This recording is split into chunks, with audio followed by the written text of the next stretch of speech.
Hey arty friends, today we are doing a tutorial on some basic metal painting techniques, and I'm actually going to be working with a few different palettes. I've got here a Daniel Smith Essential 6 palette. I have here a Sennelier Test Pack palette, and I have here the M. Graham Test Pack palette as well. And I have full reviews of all three of these palettes coming up in the near future.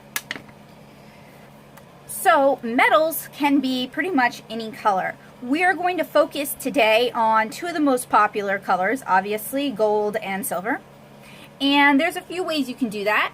You can work with just a straight Payne's gray, like in the Sennelier Test Pack. And this is a nice sort of bluish gray color. You can also work with a yellow ochre, like in this M. Graham's Test Pack. Those will give you kind of the basic colors you need. Now, the things to keep in mind about metal is what sort of texture does the metal have? Does it have a smooth surface or does it have a polished reflective surface?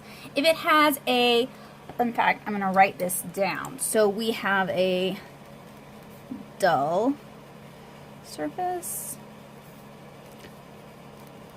polished. A dull surface is going to be more matte. A polished surface is going to be reflective.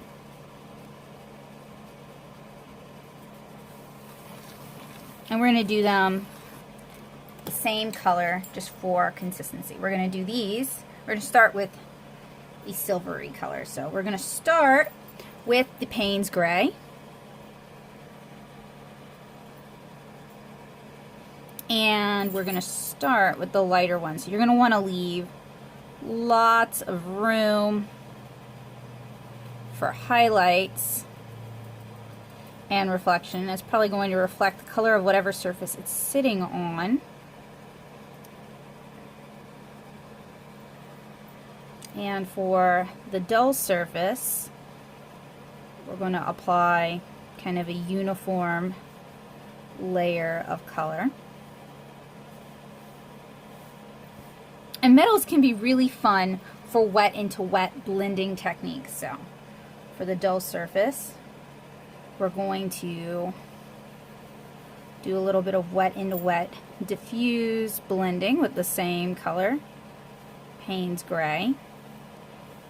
And the thing to keep in mind is that your transitions for a dull surface like this are going to be very smooth for the most part, unless you're working with an object that's going to cast harsher shadows.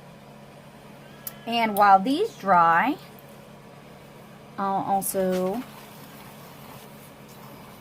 do the same for gold.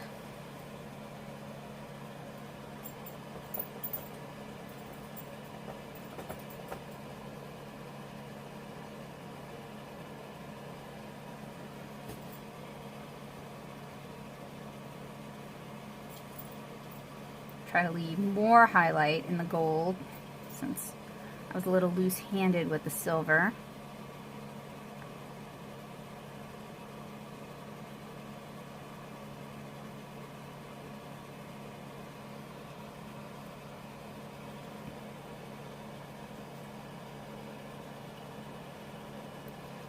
And again, the gold is the yellow ochre from the M. Graham's Test Pack. Actually, it's not even from the Test Pack. It is a yellow ochre by M. Graham's that I added to my Test Pack palette. Okay, so we've set a base color.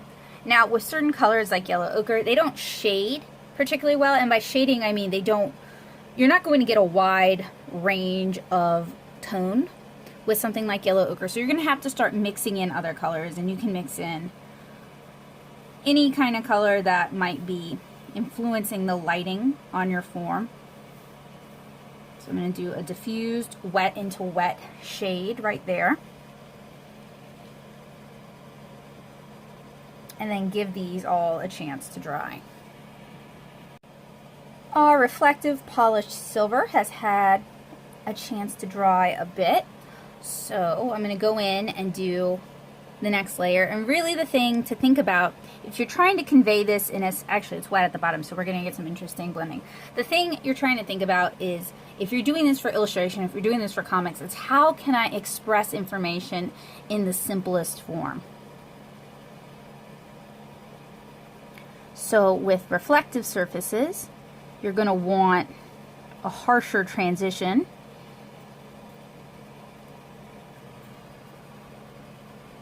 Than in the dull matte surfaces. I will blend that out a little bit, probably going to get a little bit of bleed back. You guys can see the second layer of yellow ochre over here on the dull matte surface did not dry darker. We're going to have to mix that darker by adding in another color, but I'm going to go ahead and try to do another layer of yellow ochre on the polished reflective surface. And part of the problem with that is I just didn't work light enough to begin with.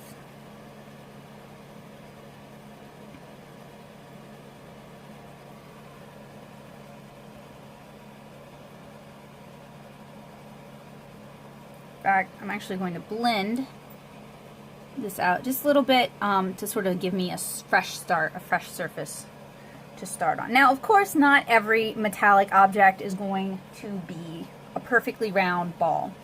In the past, I've talked to you guys about creating contrast. So we're going to do a simple cube. And we're going to put a smaller ball here, and we're going to talk about casting shadows. So I'm going to do the ball first, and I'm going to do the ball in red.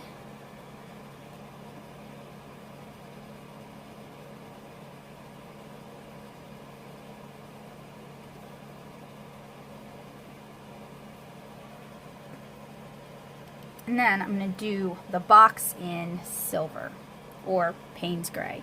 And what we're going to do is the same way we did with the other contrast developing exercise. We're going to paint the whole thing to begin with. This is going to give us our base tone. And then we're going to add subsequent layers of darker color.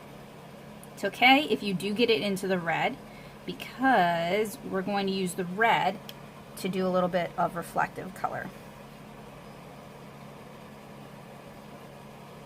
And I'm just going to do that wet into wet like that. And we're going to let that whole thing dry. Our dull silver ball, we can do another layer of Payne's gray. You can also start to work in some black if you want, or purple, any color kind of like that. Indigo, something dark, something fairly neutral.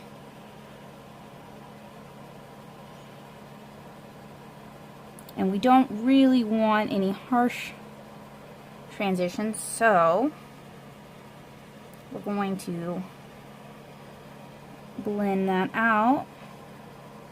This brush is a little too wet for what I want, but that's okay. I'm going to blend that out. I think you guys can probably start getting the idea.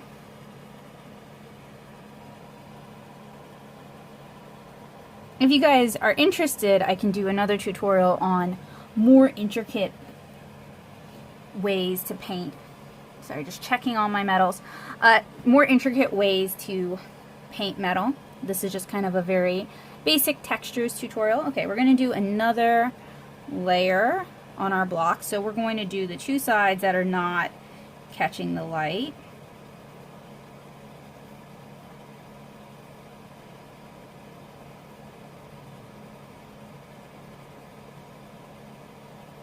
And then we're going to add a bit of a twist. See, when you're painting for illustration, when you're painting for comics, you're not necessarily doing representative painting, you're doing more figurative painting. You want people to understand very quickly what you're trying to say. So it's a very different kind of painting. So we're actually going to add a few streaks like we would to the glass to kind of imply a reflection or highlight.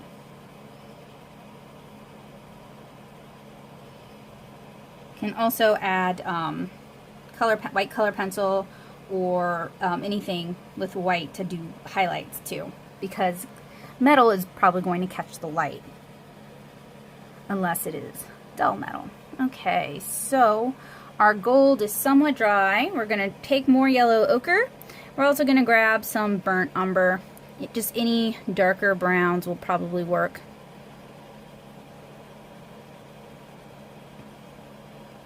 For the matte, dull surface, we're not really looking for too much contrast. It doesn't have to get too dark, but with the shiny one, we're going to want more contrast.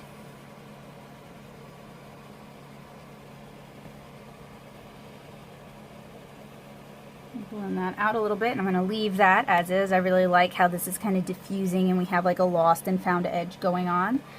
Then we can do a darker shadow here on the polished reflective silver.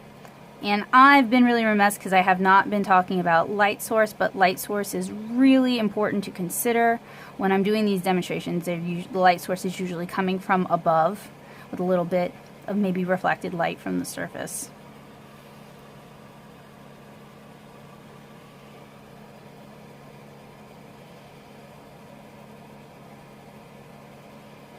And I'm going to blend that out a little bit just because it's a little harsher than I want.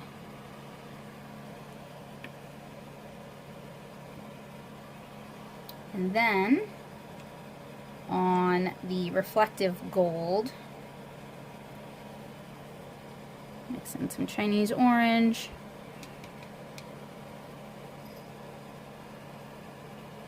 Even a little bit of blue. Since we're working with limited palettes, it's always okay to use contrasting colors to develop the colors you want.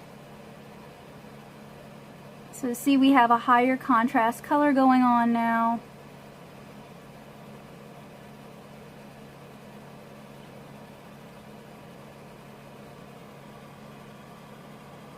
And mix it in here as well since I've got it. And this is still wet, so we can get some diffuse blending going.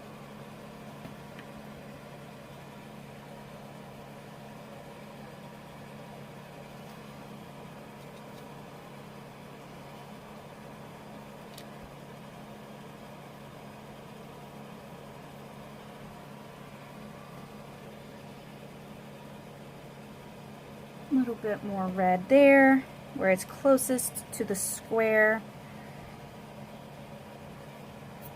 So, I'm going to do a really quick little demonstration on just adding highlights to metal while we're waiting on these to dry. So we have our base color here. We're going to allow this to dry because it's really wet right now. And we're going to kind of move back over here. And I'm going to mix a lot of blue into our gold-ish color. Just going to drop it in there and let it diffuse out.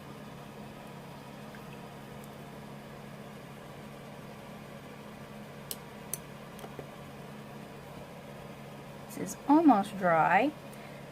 And this is a cellulose-based paper, so it does behave differently from cotton rag paper. Little more challenging to work with in a lot of ways. So, there's a lot of different ways you can paint metallic surfaces. So this is still wet in parts, which is nice because we're getting a diffused blend. So we're using a darker Payne's gray, or darker mix of the Payne's gray, to kind of add some darker tones, which makes the lighter areas read as highlights.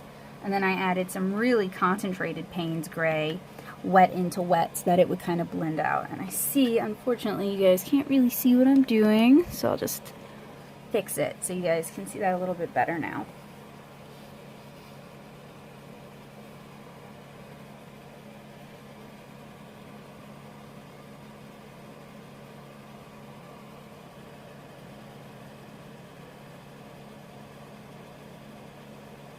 Soften up that edge just a little bit.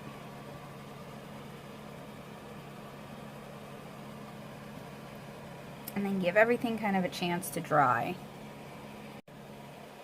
Alright, so our silver cube has had a chance to dry a bit.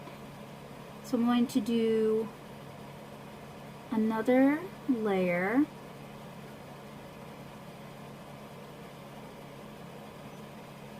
And I'm also going to do some shading on the other side. So with metals, especially if you want to do reflective effects, it's better to start off lighter than you want the end metal to be.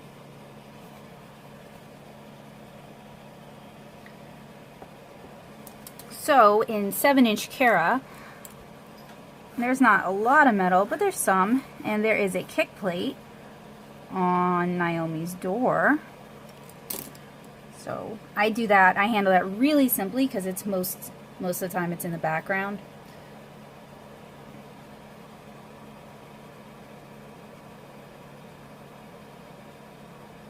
So I usually apply a wash of gold because it's brass. Let that dry.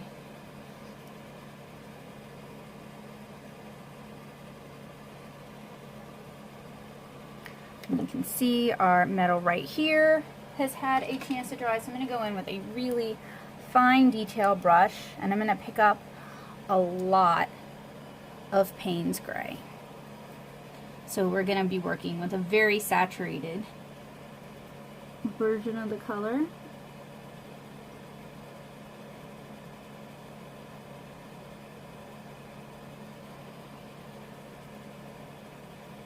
And then I just add a few tighter lines, like striations. Another way you can do this, I'll do it right here.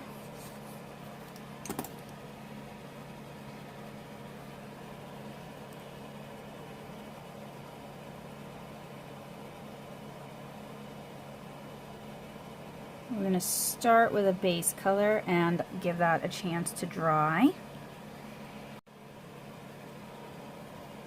Alright, just about everything has had a chance to dry.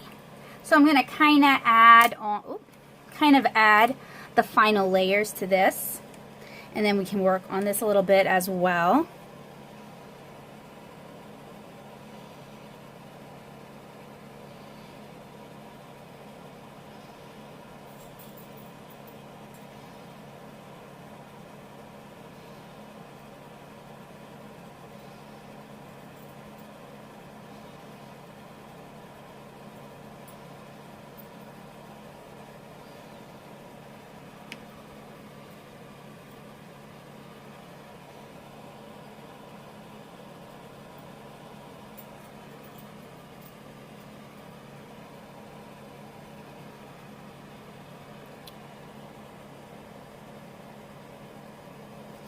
As always, I hope this was helpful, useful, and informative to you. If you'd like to see this in more detail, if you'd like to see any particular topic covered a little bit more, please let me know in the comments below.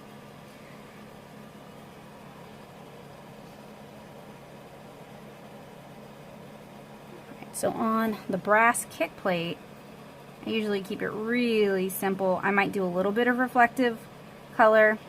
It depends on how close we are.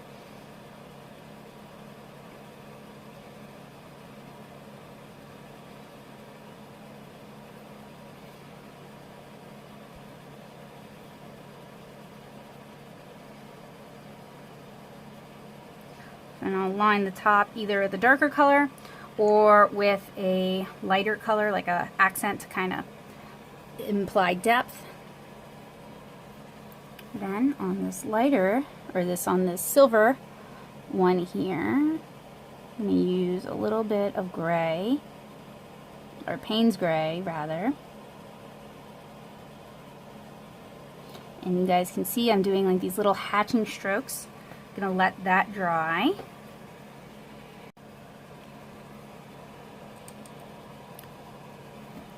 So, another technique for painting metal is to basically do small action lines, or the equivalent of small action lines. Since this is metal, they don't have action lines, but it basically implies like the curvature on something like aluminum, something that was made using like a lathe, would usually have these kind of striations.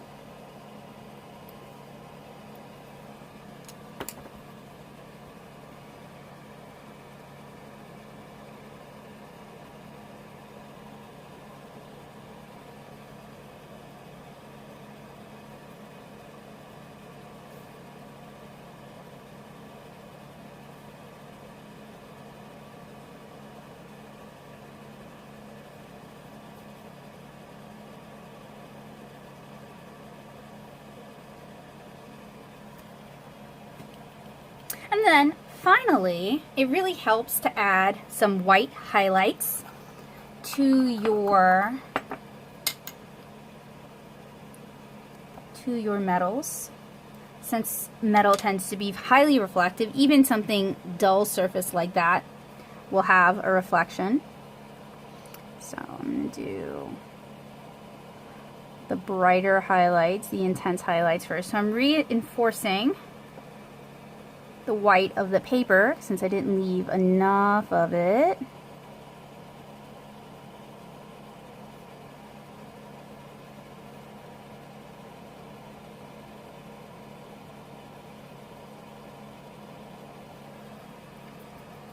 Also going to blend it out just a little bit.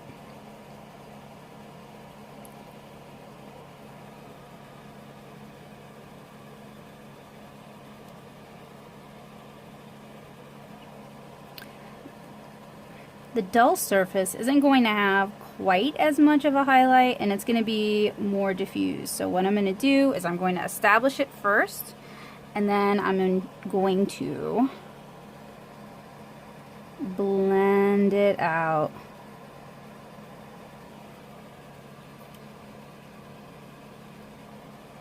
Now this one has a nice sharp highlight, so I'm just going to add white highlight there and kind of enforce it on the curves. You can also add a bit of highlight on the other underside to kind of reference the object that it's sitting on. And then we're going to do diffuse lighting on this one as well.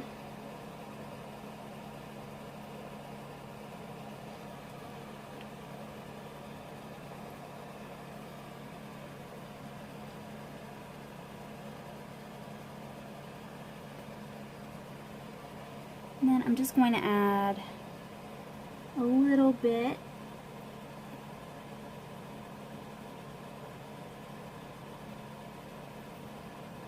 of white on here, maybe a little at the edge just to show the light's catching it.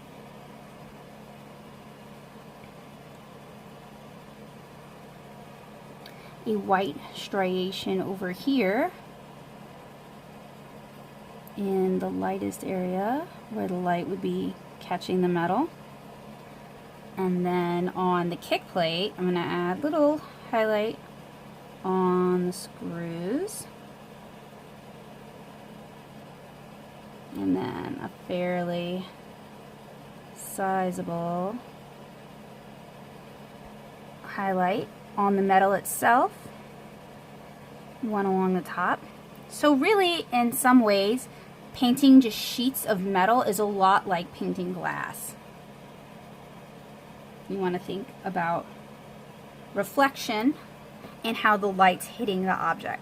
So that was a very basic tutorial on painting metal. Covered a few different techniques. We covered 2 different surface types.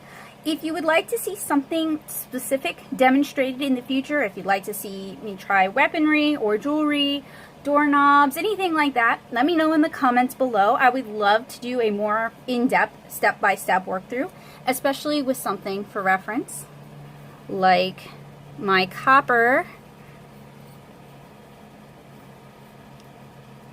You can see me. Hello! My copper salt cup. You guys can see what I mean by the striations on the inside. In fact, this would have been great to paint for a demo, and if I had more time today, I would love to do that. I'll just have to add that to the docket of things to do because I love doing demonstrations from reference for these kind of videos. So anyway, this is the last of this batch of texture tutorials. I do have more coming up, but these were painted and released to celebrate World Watercolor Month, which is the month of July. I hope you guys had a wonderful July. I hope you guys did lots of watercolor painting, and I hope I was able to help you in at least some small way. Thank you guys so much for watching. If you're looking for more watercolor tips, tricks, and tutorials, stick around. My channel has plenty of watercolor videos, and we'll have even more this month. And head on over to natosoup.blogspot.com and check out my Watercolor Basics series to check out an in-depth series of tutorials aimed at illustrators and comic artists to get them painting comics. Thank you guys so much for watching. It was a pleasure, and I hope to see you again really soon. Bye, guys!